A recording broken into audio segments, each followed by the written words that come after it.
Paris Jackson is hitting back hard after people criticized her for performing on the anniversary of her dad, Michael Jackson's death.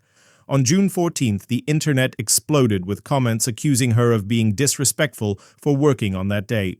But Paris clapped back, saying those critics don't really care about her father. They just want a reason to attack her. Paris explained that her father never made a big deal out of birthdays or death anniversaries. She said he actually told his kids not to treat those days like holidays. He'd say it's just another day, Paris shared in a social media post.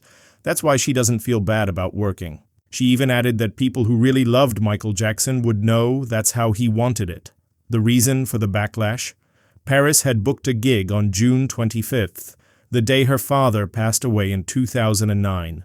Some fans were hurt and felt like she wasn't honoring his memory. But Paris shut that down, saying if people really cared, they'd support her doing what she loves instead of tearing her down online. She also called out the hypocrisy.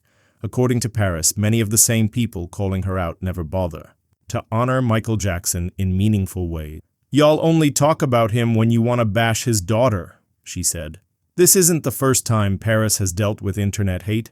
She's spoken before about the emotional toll of being constantly judged for every move she makes. But this time, she stood her ground and made it clear she's not going to stop living her life or doing her job based on other people's opinions. In her message, she reminded everyone that grief looks different for each person. And just because she chooses to perform on June 25 doesn't mean she loves her dad any less. In fact, she believes honoring his wishes by continuing to work and perform is the most respectful thing she can do. Scooter Braun is getting dragged online once again after a new podcast interview where he tried to explain his side of the Taylor Swift Master Recordings feud, and fans are not buying it. Braun said he was shocked by Taylor's reaction. In 2019, when he purchased Big Machine Label Group, the company that owned her first 6 albums, he claimed he believed he could work with Taylor and even be friends, despite knowing she didn't like his other clients like Kanye West and Justin. Bieber. Fans were quick to call this out as gaslighting, saying Braun was trying to rewrite history. They pointed out old Instagram posts and comments he made that seemed to mock Taylor at the. One friend even posted, "When your friend buys Taylor Swift," which Braun later deleted after backlash. Taylor had previously accused Braun of manipulative bullying, especially for his part in the leaked Kim Kardashian phone call and the revenge-themed music video Kanye made showing Taylor naked. She said the sale of her masters was her worst-case scenario. Braun claimed she never reached out to him directly, but Taylor said she wasn't even given the chance to buy her own music. Instead, she was blocked from performing her old songs and told she couldn't use them in a Netflix documentary unless she stayed silent and agreed not to re-record. That didn't stop Taylor. She went on to re-record her albums, and the success of Taylor's version rewrote the rules for artist ownership. Now she's bought back her masters thanks to a deal with Jamrock Holdings, something her fans helped make possible through support for the Eras tour. Meanwhile, Scooter's reputation has taken a serious hit. Big names like Ariana Grande, Demi Lovato, and Justin Bieber have all cut ties with him. And now, with this new interview, the internet thinks he's still trying to play the victim. Every night before you head to bed, we drop a quick and to-the-point celebrity news roundup. It's all the major headlines in one short video, no fluff, no dragging, just the most talked-about moments from Hollywood and trending stories across the US. So if you want to stay updated without wasting time, you're in the right place. Hit that follow and stay in the loop every night before you sleep. Kanye West is back with a new twist. He's changed his name again. After legally changing his name to just Ye back in 2021, the rapper has now started calling himself Ye Ye, according to new legal filings. The name popped up in paperwork, filed with the California Secretary of State by one of his business managers. The documents list Ye Ye as the new manager or member of several of Kanye's companies, including Yeezy Apparel and Yeezy Record Label. It's not clear if he's planning to officially change his name again with the court system, but fans are already reacting. Kanye has a long history of making bold and confusing moves with his identity. In 2018, he explained that Ye came from the Bible and represented a reflection of our good, our bad, our confused everything. So what does Ye Ye mean? Nobody knows yet, when Kanye hasn't commented publicly. Online reactions are mixed. Some fans think it's funny and totally on brand for Kanye. Others say it's just more proof that the rapper is continuing to lose focus.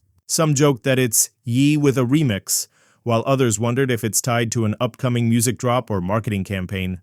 Even though Kanye's name keeps changing, his reputation remains complex. From fashion to music to personal drama, Ye or Ye always finds a way to stay in the headlines. Caitlyn Jenner found herself stuck in a dangerous situation while visiting Tel Aviv, Israel, for what was supposed to be a celebration. She had traveled there to help host the Tel Aviv Pride Parade, but things quickly turned serious when missiles started flying during rising tensions between Israel and Iran. On Instagram, Caitlyn posted a photo of missiles lighting up the sky, calling it a quiet night and saying she was proud to stand with the people of Israel. But soon after that post, the Tel Aviv Pride Parade was canceled and local officials shut down the airport. As of now, Caitlyn can't leave the country because flights have been suspended. Back home, her daughter, Caitlyn Jenner, is reportedly very worried about the situation. The war between Israel and Iran escalated quickly, with both sides launching attacks. Israeli airstrikes hit Iranian targets, and Iran struck back, damaging military buildings and killing at least 3 people in Israel. 2 Iranian generals also died in the conflict. Caitlyn hasn't said much since her initial post, but fans are saying her to stay safe and come home soon. Some people online criticized her for traveling to a conflict zone during such a tense time, while others praised her bravery and support for the LGBTQ+ community.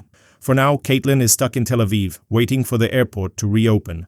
It's unclear when she'll be able to fly home. Doja Cat making it clear she didn't feel safe during a now viral fan interaction. The incident involved TikTok influencer Pablo Tamayo, who filmed a video with Doja that seemed lighthearted and funny. But behind the scenes, it was anything. But after the video started trending, Doja took to X, formerly Twitter, to share her side.